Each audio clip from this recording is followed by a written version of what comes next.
Peace, good people. Peace, good people. Peace, good people. Denise Jamila chiming in from the Rap Zone. As usual, I pray that everybody that has been awakened is awoke. Okay, I reflect quite a bit, and here's a question. If there was a way that you can have residual money flowing on a monthly basis to cover mortgage, debt, student loans, car payment, that would eliminate the stress and pressure of you having to put things together in reference to monetarily to fulfill these monthly residual processes that occur. I've been talking about this for a moment, and I need to say there is an answer, people. However, I've learned that we have to get to a place, and I know I did. I had to get to a place where that I can trust myself more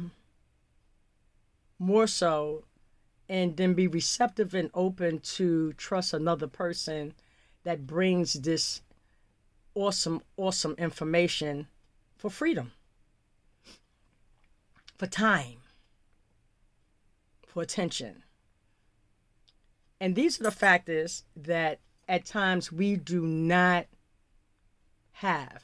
We may think that we do, but we don't pay attention in the manner that we need to or even want to because of all the distractions that are before us. So when something comes to us, a lot of times we're reluctant and we say no, or we compare it to something else based on your experience. Again, here's a key word, key formula, key equation that I think needs to be implemented in our life, and that's evaluated experience. Because when we do that, when something comes to us, we are more open, more receptive to listen and not come to it closed, so that you already have your answer, which is no, before you even listen to the whole thing and pose questions. A lot of times we'll have some information that comes to us, and because of our experience that has not always been the way that we want to, or turned out the way that we wanted to because of our expectations, and not posing a question for clarity, we blow past some blessings. We blow past some people, which is energy, because we're laying in the same energy that we have become somewhat complacent or comfortable with. I come across something the other day I was reading. As a matter of fact, today also was a follow through about being taught about self-centeredness versus being selfish. I think a lot of times we blow past some things, or we continue to do the same things and think that we are enjoying ourselves. And there's some things that we always used to do that does not harm ourselves or others, that still brings us joy. No ifs, ands, or buts about it. However, when we become self-centered, which was at one time taught, it was a negative. However, it's the ultimate positive, because if you're not self-centered, how are you going to be able to receive and then give of yourself? How are you going to be able to love yourself? How are you going to be able to respect yourself? How are you going to be able to develop and build value, worth? How are you going to be able to develop confidence, self-esteem? That doesn't happen if you're not self-centered. And I personally have lived with this myth for quite some time, until, again, I picked up a book and began reading. And that's another question I want to pose. What are you reading? What are we reading?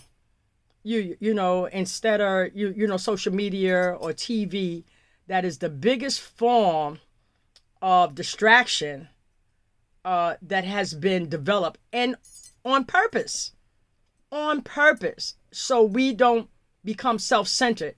That's why these particular entities and devices are put before us, so we can lose track of the most important resource, which is self. Being centered, being in tune. So again, I pose a question. Who needs a solution to their monthly residual responsibilities that they pay forward? Once you get paid, here's something else. We pay forward every time we get paid from a check, from a 9 to 5, from a side hustle, whatever it may be. You have to pay forward so you can keep your roof over your head, keep the wheels up under your feet, take the vacations or whatever the case may be. We pay it forward. However, there is a solution that we pay forward, and it helps a community because we're cooperating. It's organized, and there's a system. And when you do these particular things, the blessings is in abundance. So again, I was just wanted to bring this here to you, and let's have some conversations about the learning and practicing of self-centeredness instead of being selfish. Because to me, when you're selfish, you're not willing to share when it's required.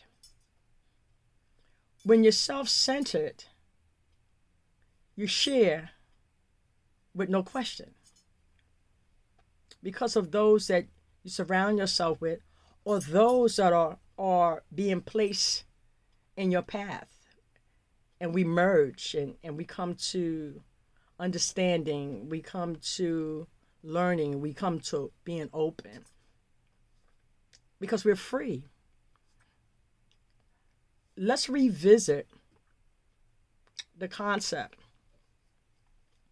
of what freedom is, time, and attention. Well, what are you reading? What books have come to you that you allow yourself to have permission to continuously become, evolve? What? I can't wait to this conversation. Anywho, Denise Jamila chiming in from the Rap Zone. To the next episode. Peace.